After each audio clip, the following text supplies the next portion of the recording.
көчкүнү ылымоо иштери болуп баштады. Жерде түшкөн деген машинаны чыгарып алдык. Кудай буйруса баары аман эсен. Мынакей бул байке. Видеого лайк басып, подписаться деген кнопканы басып, жанындагы коңгуроочону баса кетиңиздер. Акыркы жаңылыктар сиздер менен.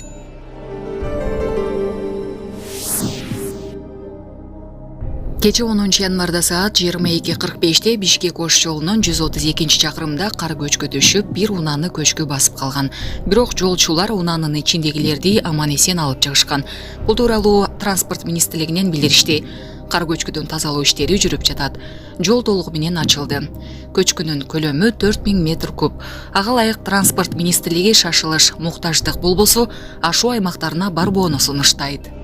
Транспорт жана коммуникациялар министрлиги айдоочуларга эскертет. Эгерде жолго чыгып кеткен болсоңуз, унаа жолдорунун ашуу тилкелеринен өтүүдө, кар чынжырчаларын алып жүрүүнү, жолдун каршы тилкесинен чыкпоону сунуштайт.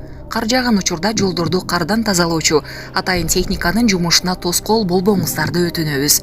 Кыргызстандын тоолуу райондорунда жана айрым жолдордо кар көчкү түшүшү, жолдор тайгак жана тоңолук болуп, кар күркүсү болушу ыктымал. Жолго чыккан айдоочулар 500 метр аралыкты сакташы керек деп айтылат маалыматта. Бүгүн 11 январда актер Чыңгыз Мамаев үй камагына чыкты. Бул тууралуу Селеп медиа маалымат агенттигине анын жактоочусу билдирди.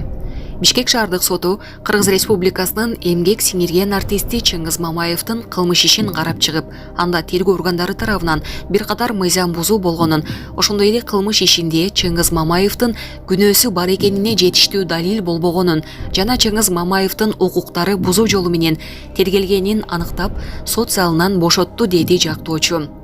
Өткөн жылдын апрель айында актер кылмыш жаза кодексинин сексуалдык мүнөздөгү зомбулук аракеттер боюнча шектүү катары кармалган болчу. Декабрь айында Бишкектин Сверлов райондук соту актерго карата козголгон кылмыш ишинин материалдарын тергөөдөгү кемчиликтерди толтуруу үчүн жөнөткөн.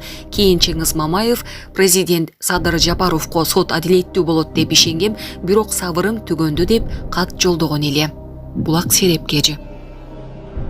Айдоочуларга унаалардын ортосундагы 500 метр аралык сакталышы керектиги айтылды. Өзгөчө кырдаалдар министрлиги алдыдагы 3 күндө да ашууларда кар көчкү түшөрүн эскертти. Маалыматка ылайык 12 январдан 14 январга чейин Кыргызстандын тоолуу райондорунда Бишкек Ош унаа жолунун 121-138 чакырымында төө ашуу, 198-265 чакырымында Алабел ашуусу Чычкан Капчыгайы, Суу Самыр Талас Тараз унаа жолунун 1-14 чакырымында өтмөк ашуусу, кар көчкү түшөт, жолдор тайгак болуп муз тоңот. Өзгөчө кырдаалдар министрлиги айдоочуларга унаалардын ортосундагы 500 метр аралыкты сактоо зарылдыгын эскертти.